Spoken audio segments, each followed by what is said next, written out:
Hello everyone, welcome to my YouTube channel Vidya Guru teaching, जिसमें हम आपके लिए फिर से लेकर आ चुके हैं क्लास जो 10th है, कक्षा 10 की गणित का पाठ नंबर 2। और जिसका पाठ का नाम क्या है हमारा बहुपद। बस बहुपद से संबंधित आज की क्लास जो रहेगी आपकी कैसी रहेगी, परिचय वाली क्लास रहेगी। इसमें हम आपको बताएंगे कि इस चैप्टर में आपको क्या क्या पढ़ना है, कैसे कैसे आपके प्रश्न आएंगे, किस तरीके से आप इनको सॉल्व करेंगे और कुछ शब्दावली इसमें आप चैप्टर में उपयोग करेंगे। हम वही सब कुछ यहाँ पर पढ़ने वाले हैं। तो स्टार्ट हो जाइए, चलिए कर देते हैं हमारी क्लास स्टार्ट। सबसे पहले तो एक बार आप सभी बच्चे, जितने भी बच्चे क्लास देख रहे हैं और चैनल पे अगर पहली बार आए हैं तो चैनल को सब्सक्राइब जरूर कर लीजिएगा और क्लास को शेयर जरूर कर दीजिएगा। सभी बच्चे अपने अपने दोस्तों के साथ, अपने अपने जो भी भाई बहन हैं 10th क्लास में, उन सभी के साथ इस क्लास को शेयर भी कीजिएगा।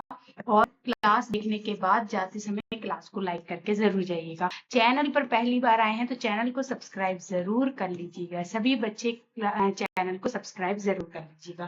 तो चलिए स्टार्ट कर देते हैं। देखिए, कुछ आपको शब्दावली है वो हम बताते हैं, क्या क्या इसमें चैप्टर में हम शब्दावली उपयोग करने वाले हैं। देखिए, चैप्टर का नाम क्या है, बहुपद। क्या नाम है चैप्टर का? बहुपद नाम है। अब बहुपद में आप देखेंगे तो एक शब्द दिखाई दे रहा है। क्या दिखाई दे रहा है? पद। ठीक है, पद क्या होता है वो देखेंगे। पद मतलब होता है कि जब आप दो चीज होती है आपके पास, एक होती है चर और एक होता है अचर। ठीक है, एक होता है चर और एक होता है अचर। अगर चर और अचर दोनों को जब आप मिलाकर लिख देते हैं तो उसको हम क्या कहते हैं? पद कहने लगते हैं। क्या कहते हैं? जब हम चर और अचर जो संख्या होती है उन दोनों को मिलाकर लिख देते हैं तो वो पद कहलाने लगता है। अब चर में कौन सी संख्या क्या आता है? चर कैसी संख्या होती है?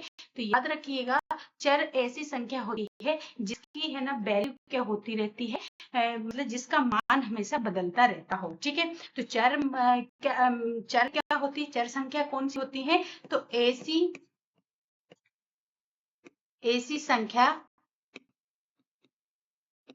जिसका मान क्या होता है? बदलता रहता है। क्या होता है? जिसका मान बदलता रहता है ना, मान बदलता रहता है। ठीक है, तो ऐसी संख्या जिसका मान क्या होता है? बदलता रहता है, उनको हम क्या कहते हैं? चर संख्या कहते हैं। उनको क्या कहते हैं? चर संख्या। जैसे कि उदाहरण अगर मैं आपको बताऊं तो उदाहरण के तौर पर अगर हम देखेंगे तो कौन कौन से हो जाएंगे? जैसे हमारे होते हैं एक्स, ठीक है, वाई, और कुछ भी ए बी, है ना, कुछ भी आप जो अल्फाबेट, जो भी आप ABCD उपयोग करते हैं अपने क्वेश्चन में, वो सारे के सारे क्या कहलाते हैं? चर कहलाते हैं। मतलब चर ऐसी संख्या होती है, ऐसी जिसका मान क्या होता रहता है? बदलता रहता है। जिसका मान क्या होता रहता है? बदलता रहता है। वहीं पर अचर संख्या कौन सी होती है? अचर किसको कहते हैं? तो याद रखिएगा कि ऐसी संख्याएं जिनका मान, ऐसी संख्याएं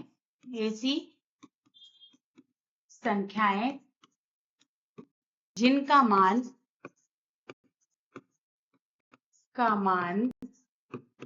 कभी नहीं बदलता, जिनका मान कभी नहीं बदलता।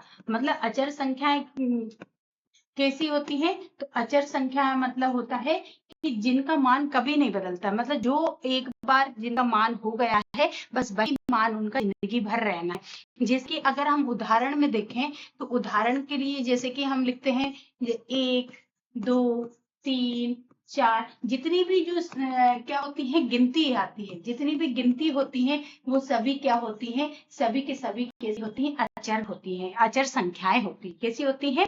अचर संख्याएं होती हैं। जिसमें क्या होता है, जैसे कि एक हमेशा एक ही रहना है, कभी दो नहीं हो पाएगा। दो हमेशा दो ही रहना है, कभी एक नहीं हो पाएगा, है ना। तो एक का मतलब एक ही होता है और दो का मतलब दो ही होता है। तो ऐसी संख्याएं जिनका मान कभी नहीं बदलता उनको हम चर संख्याएं कहते हैं। और ऐसी संख्याएं जिनका मान क्या होता है? हाँ, बदलता रहता है, उनको क्या कहते हैं? हम चर संख्याएं कहते हैं। और चर और अचर को मिलाकर ही क्या बनता है? पद बनता है। चर और अचर को मिलाकर ही पद बनता है।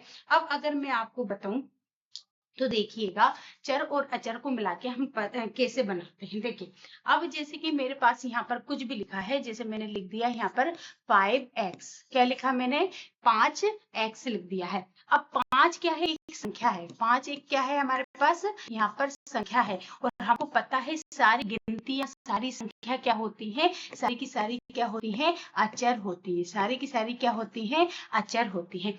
वही जो x हमने लिखा है ये क्या है, एक हमारे पास अल्फाबेट है, तो ये किस टाइप की संख्या होती है, तो ये एक चर संख्या होती है। तो मतलब हमने देखा कि चर और अचर, मतलब ये जो चर है और ये जो अचर है इसको मिलाकर ही आपने क्या लिख दिया है, 5x लिख दिया। मतलब कि यहाँ पर 5 क्या है, हमारे पास एक अचर राशि है और x क्या है, हमारे पास एक चर राशि है। तो चर और अचर दोनों को मिलाकर ही क्या बनता है, एक पद बनता है। तो ये एक क्या है, इसको हम क्या कहेंगे, पद कहेंगे। इसको हम क्या कहेंगे, पद कहेंगे।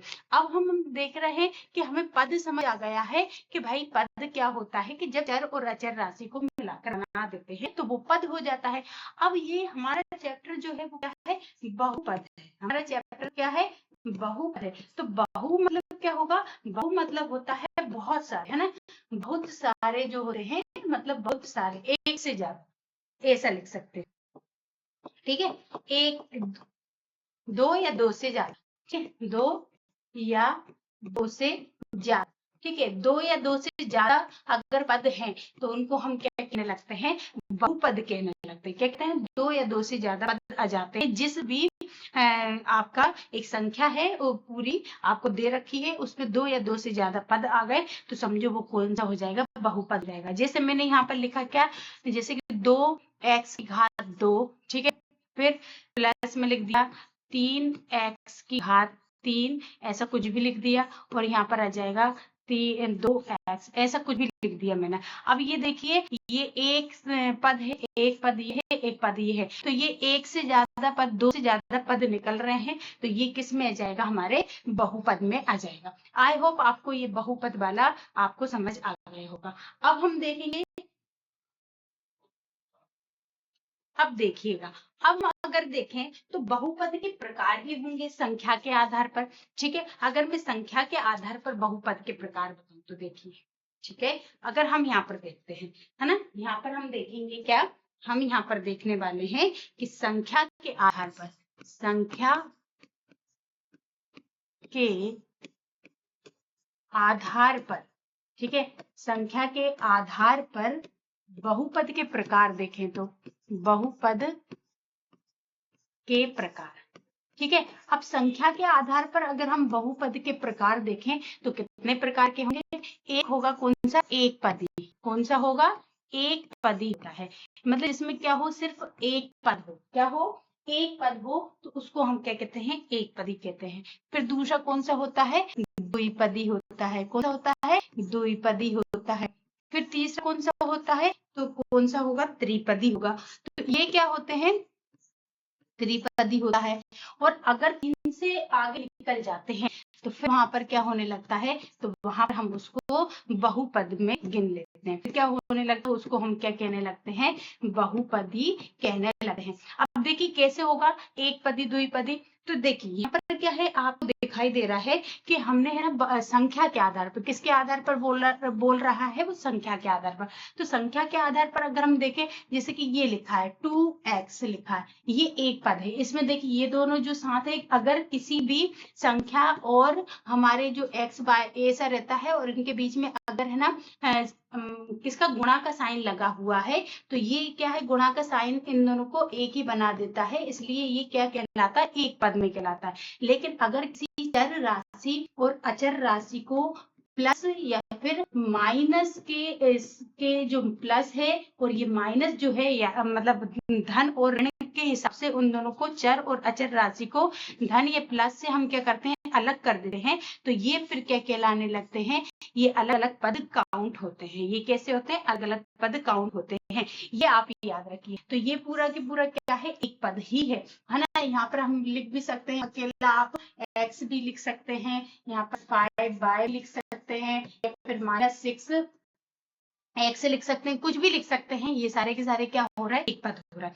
वहीं पर अगर द्विपद देखें तो अभी मैंने बोला है कि धन से या फिर ऋण के द्वारा आप चर या अचर राशि को क्या कर दे, मतलब चर अचर राशि से मिले हुए पद को आप 2-3 भाग में बांट दे तो उसको हम क्या कहने लगते हैं, पद। अब देखिए यहाँ पर कैसे है, जैसे कि मैंने यहाँ पर लिखा है 2x, है ना, और प्लस में क्या आ जाएगा, y। अब देखिए ये क्या है, आपकी धन है, ये धन है, आपको दिखाई दे रहा है, तो ये धन के द्वारा हमने क्या करा, दो पदों को अलग कर दिया है। तो ये एक पद होगा, ये एक पद होगा, ये एक और ये एक, दोनों मिलकर क्या होगा, ये दो पद होगा। हम इसको ऐसे भी लिख सकते हैं 6y-2, ऐसा भी लिख सकते हो आप, ये भी दो पद हो गए हैं।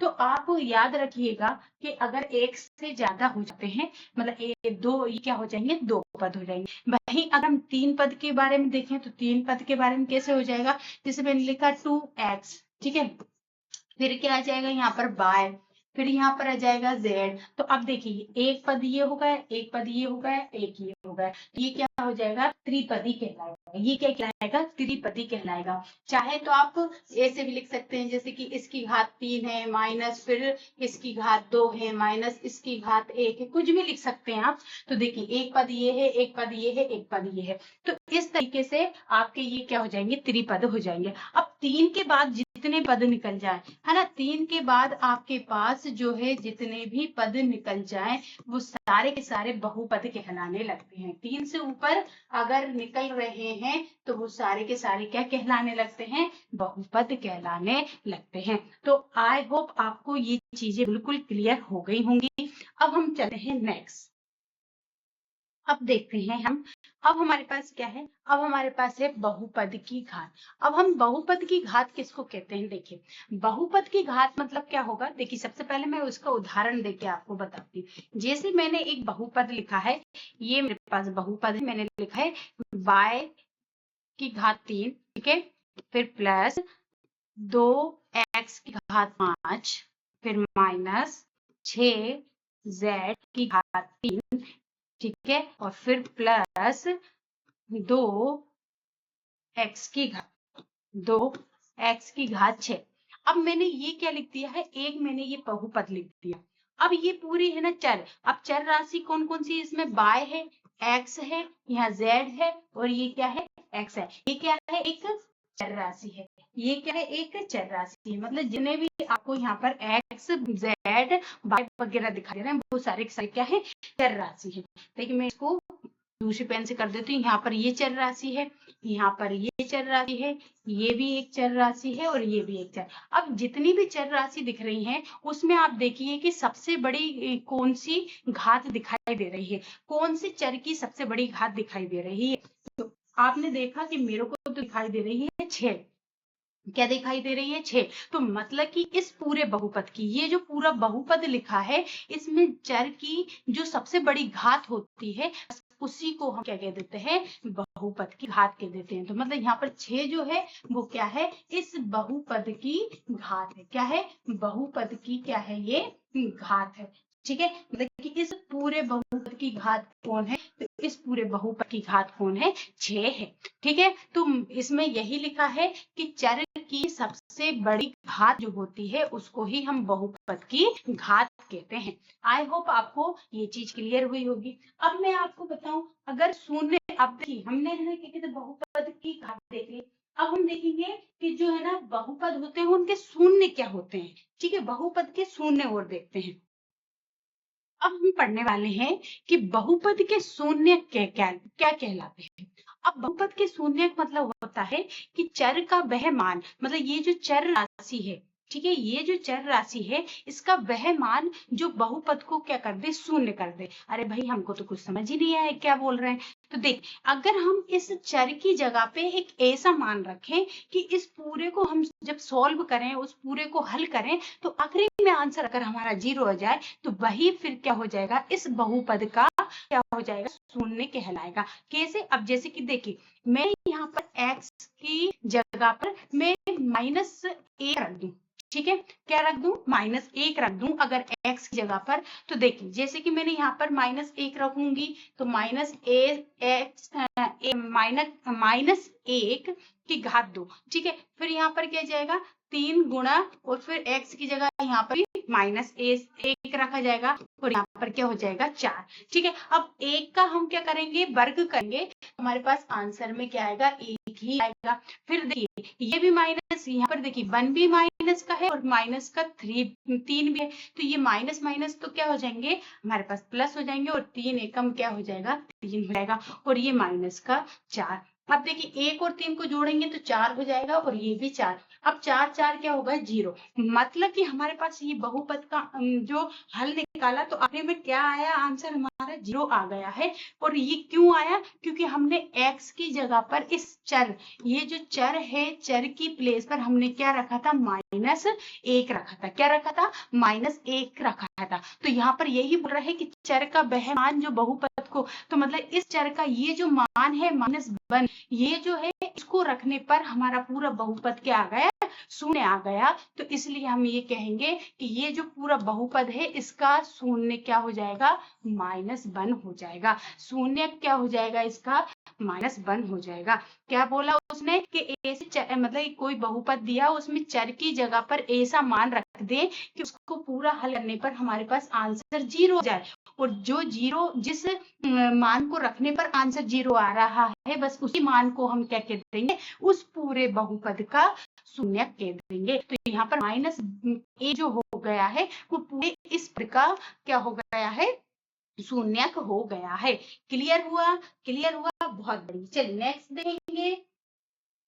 अब देखिए, अब हम क्या देखने वाले हैं कि बहुपद के प्रकार देखने वाले हैं, लेकिन किसके आधार पर, घात के आधार पर। इससे पहले हमने किसके आधार पर देखे थे, तो देखिए यहाँ पर हमने देखे थे यहाँ पर संख्या के आधार पर बहुपद के प्रकार देखे थे।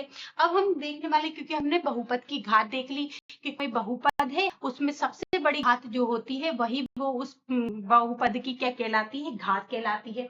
तो अब ये बहुपद की घात है, इसके आधार पर अगर हम देखें तो हमारे जो बहुपद होंगे वो कितने प्रकार के होंगे, तो ये भी 3 प्रकार के होंगे। एक कौन सा होगा, रेखीय बहुपद। क्या होगा, रेखिक बहुपद होगा। कौन सा होगा, रेखिक बहुपद होगा। अब रेखिक बहुपद मतलब क्या है, कि रेखिक बहुपद मतलब इसमें सबसे बड़ी घात क्या होगी, 1 होगी, है ना। इसकी सबसे बड़ी घात, इसकी क्या है, सबसे, इस बहुपद की सबसे बड़ी घात, ठीक है, इस बहुपद की सबसे बड़ी घात जो होगी, सबसे बड़ी घात जो होगी वो कौन सी होगी, सबसे बड़ी घात कौन सी होगी, तो 1 होगी। इसकी सबसे बड़ी घात कौन सी होगी, 1 होगी। तो बस हम उसी बहुपद को क्या कह देंगे कि ये रेखिक बहुपद है। उदाहरण के लिए अगर मैं आपको बताऊं तो जैसे कि मैंने यहाँ लिखा है ना 3 बाय, देखिए बाय के ऊपर कोई घात नहीं, इस चर राशि के ऊपर कोई घात नहीं है, तो हम क्या मानेंगे, 1 मानेंगे। तो यहाँ पर जो 1 है मतलब कि इस पूरे पद की इस चर में देखेंगे तो सबसे बड़ी घात कौन सी है, 1 है। तो मतलब ये जो है वो एक क्या है, रेखिक बहुपद है। वहीं देखो यहाँ पर लिखा मैंने 2x प्लस में 1, ठीक है। अब हम इसको तो देखेंगे नहीं, हम यहाँ पर देखेंगे चर को, इसको देखेंगे चर को। अब देखेंगे इस चर के ऊपर कितनी घात है, तो कुछ नहीं लगी है, तो हम खुद से मान लेंगे कि यहाँ पर 1 लगी होगी। तो ये भी एक क्या हो गया, रेखिक बहुपद हो गया। तो मतलब कि ऐसा बहुपद जिसमें चर की, है ना, चर राशि की है, इसमें ऐसा लिख सकते हैं हम, यहाँ पर इसकी नहीं लिखे, है ना, ऐसा लिख सकते हैं कि चर राशि की, है ना, चर राशि की सबसे बड़ी घात क्या है, 1 होगी। तो हम उसको क्या कहेंगे कि भाई ये तो रेखिक बहुपद है। फिर वही दूसरा देखें हम, दूसरा क्या आएगा, द्विघात बहुपद आएगा। कौन सा आएगा, द्विघात बहुपद, ठीक है। द्विघात बहुपद मतलब कि ऐसा बहुपद जिसमें चर राशि की, क्या, ऐसा बहुपद जिसमें चर राशि की सबसे बड़ी घात, ठीक है, चर राशि की सबसे बड़ी घात जो है, सबसे बड़ी घात जो है वो कितनी हो, सबसे बड़ी घात 2 हो। कितनी हो, सबसे बड़ी घात 2 होती है, तो उसको हम कहते हैं कि ये द्विघात बहुपद है। कैसे कि इसका अगर मैं उदाहरण दूं, ठीक है, उदाहरण क्या हो जाएगा, जैसे कि हमारे पास कोई बहुपद लिखा है, जैसे ये लिखा है यहाँ पर 2x की घात 2, ठीक है, और फिर यहाँ पर लिखा है 3y की घात 1। अब देखिए यहाँ पर y पे भी घात लगी है, x पे भी लगी है, लेकिन हमें सिर्फ ये देखना है कि इस पूरे बहुपद में सबसे बड़ी घात कौन सी है। तो सबसे बड़ी घात हमारे पास कौन सी है, 2 है। सबसे बड़ी घात कौन सी है, 2 है। तो मतलब ये हमारे पास क्या हो गया, द्विघात बहुपद हो गया, है ना। ये जैसे कि यहाँ पर लिखे, यहाँ पर आ जाएगा, ये देखिए ये भी क्या है, हमारे पास द्विघात बहुपद है। मतलब कि जिस बहुपद में आपको चर राशि पर सबसे बड़ी घात आपको 2 दिख रही है, बस वही क्या हो जाएगी, वही हमारी हो जाएगी बहुपद, हमारा द्विघात बहुपद हो जाएगा। क्या हो जाएगा, द्विघात बहुपद हो जाएगा। तो यहाँ पर क्या है, ये भी द्विघात बहुपद हो जाएगा। क्लियर है। फिर देखिए तीसरा क्या है, त्रिघात बहुपद। कौन सा है, त्रिघात बहुपद, ठीक है, त्रिघात बहुपद होता है। तीसरा कौन सा होगा, त्रिघात बहुपद। अब त्रिघात बहुपद में क्या होगा, तो बस ऐसा बहुपद जिसकी चर राशि की सबसे बड़ी संख्या, है ना, चर राशि की सबसे बड़ी घात कितनी हो, 3। सबसे बड़ी घात कितनी हो, 3 हो। तो हम उसको कहेंगे कि ये क्या है, त्रिघात है, ये त्रिघात बहुपद है। क्या है, त्रिघात बहुपद। अगर इसका उदाहरण देखें तो इसका उदाहरण क्या हो जाएगा, इसका उदाहरण हमारे पास हो जाएगा क्या, 2, जैसे कि ये हो जाएगा 3x की घात 3, है ना, प्लस में 2x की घात 2, यहाँ पर आ जाएगा x की घात 1 और यहाँ पर 2। तो यहाँ पर देखा हमने पूरा बहुपद, ये जो था इसमें सबसे बड़ी घात में 3 दिख रही है, तो ये कौन सा हो जाएगा, त्रिघात बहुपद हो जाएगा। ठीक है, चलिए नेक्स्ट देखेंगे। अब नेक्स्ट देखेंगे हम कि यहाँ पर दिया गया है बहुपद के शून्यकों का ज्यामितीय अर्थ। अब ज्यामितीय अर्थ से क्या मतलब है, बहुपद का ज्यामितीय अर्थ क्या है।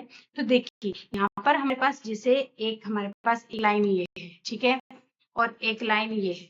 ये हमको पता है, हमने पढ़ रखा है कि यहाँ पर क्या होता है, इसको हम क्या कहते हैं, ये एक्स कहा जाता है और इस लाइन को हम कहते हैं बाय कहते हैं। और यहाँ पर क्या होता है, ये 0 है, दोनों का यहाँ पर कट हो रहा है, यहीं पे 0। अब देखिए कोई भी आपके पास है ना, क्या है, कोई भी स्ट्रक्चर बन रहा होगा यहाँ पर, तो जैसे कि ये जितनी बार क्या होगा, इस लाइन को छुएगा। कितनी बार लाइन छुई इसने, तो देखिए यहाँ पर कितनी बार टच करा है इस एक्स पॉइंट को, उसने 1, फिर यहाँ पर 2 और यहाँ पर 3, यहाँ पर 4 और यहाँ पर 5। कितनी बार छुआ उसने, 5 बार। तो बस इसी बहुपद की कितनी शून्य होंगी, तो इसकी शून्य कितनी हो जाएंगी, 5 हो जाएंगी। मतलब कि आपकी एक्स अक्ष को जो भी आप जो ग्राफ बना रहे हैं, वो लाइन जितनी बार उसको टच करती है, बस उसी को आप क्या कह देते हैं कि बहुपद के शून्य इस ज्यामिति के आधार पर देखें तो कितने हो जाएंगे, तो 5 हो जाएंगे। ये आप चैप्टर में भी है, इस टाइप के हम क्वेश्चन भी करेंगे। देखिए अब हमें देखना क्या है, अब हमको देखना है यहाँ पर कि बहुपद के शून्य में चर शून्य और चर के बीच में क्या है, संबंध बताना है। अब शून्य और चर के बीच में हमको संबंध भी इस चैप्टर में बताना पड़ेगा। आपके पास एक है ना द्विघात जो बहुपद होता है, क्या द्विघात बहुपद का एक फॉर्मूला होता है, ठीक है। बहुपद का एक क्या होता है, एक इसकी एक फॉर्म होती है, स्टैंडर्ड फॉर्म होती, क्या होती है, ax square plus bx plus c equal में 0। ये इक्वल में 0 ना लिखे, सिर्फ इतना लिखे, है ना। तो ये आपके पास एक क्या हो जाएगा, द्विघात बहुपद का एक मेन आपका क्या हो जाएगा, फॉर्म हो जाएगा, और इसको ही हमको पढ़ना है। अब इसमें हमको देखिए ये क्या है, हमारे पास अल्फाबेट जो है, मतलब ए बी सी, ये किसको बताएगा, तो ये बताता है हमारी किस राशि को, अचर राशि को बताता है। ये किसको बताता है, अचर राशि को बताता है, और ये बताता है चर राशि को बताता है। अब इन दोनों को ही हमें क्या करना है, यहीं से हम शून्यक निकालेंगे और शून्य के फिर हम बताएंगे शून्य और चर राशि के बीच में संबंध बताएंगे। तो उसको दो प्रकार से बताया जाएगा। एक कैसा है, शून्य को योग करके उसका हम क्या लाएंगे, आंसर लाएंगे, और एक है ना शून्य को का गुणा करके उसका आंसर लाएंगे। तो इसके द्वारा जो शून्य निकलेंगे, इस फॉर्मूले के द्वारा जो शून्य निकलेंगी उनकी और मान और ये इनके दोनों के मान क्या होने चाहिए, बराबर होंगे। तो हम इसको प्रूव करके भी बताएंगे, ये जो आपके चैप्टर में रहेगा। क्लियर है? ठीक है, तो ये सब हम कुछ पढ़ने वाले हैं इस चैप्टर में। तो मैंने आपको पूरा ये चैप्टर के बारे में बता दिया है कि हमें क्या क्या पढ़ना है इस चैप्टर में। कि हमने ये बहुपद बताया मैंने, फिर आपको ये बताया कि यहाँ पर पद क्या होते हैं, बहुपद क्या होते हैं, फिर संख्या के आधार पर बहुपद कितने प्रकार के होते हैं। फिर मैंने आपको बहुपद की घात बताई है कि बहुपद की घात कैसे देखते हैं। फिर मैंने बताया कि बहुपद के शून्यक कैसे देखते हैं। फिर मैंने आपको बताया कि बहुपद के प्रकार और ये किस आधार पर, घात के आधार पर कितने प्रकार के होते हैं। फिर मैंने आपको बताया कि अगर शून्य को आप ज्यामिति पर देखेंगे तो कैसे पता करेंगे। फिर उसके बाद हम देखेंगे शून्य और चर के संबंध के बीच में संबंध। तो ये सब हम चैप्टर में पढ़ने वाले हैं। इंट्रोडक्शन आपको कैसा लगा जरूर मुझे बताइएगा, कमेंट बॉक्स में कमेंट जरूर कीजिएगा। और क्लास पसंद आई हो तो क्लास को लाइक तो कीजिएगा। साथ में चैनल को अभी तक आपने सब्सक्राइब नहीं कर रखा हो तो चैनल को सब्सक्राइब कर लीजिएगा और क्लास को शेयर जरूर कर दीजिएगा। और कमेंट बॉक्स में जरूर कमेंट करिएगा कि आज की आपको क्लास कैसी लगी। और फिर मैं आपको 2.1 कल की क्लास में करवाऊंगी। क्लियर है? तो चलिए आज के लिए इतना ही रखेंगे। आई होप आप सभी ने क्लास को एंजॉय किया होगा और ऐसे ही क्लास को देखते रहिएगा। आज के लिए इतना ही रखेंगे, फिर मिलेंगे नेक्स्ट क्लास में। तब तक के लिए सभी को थैंक यू सो मच।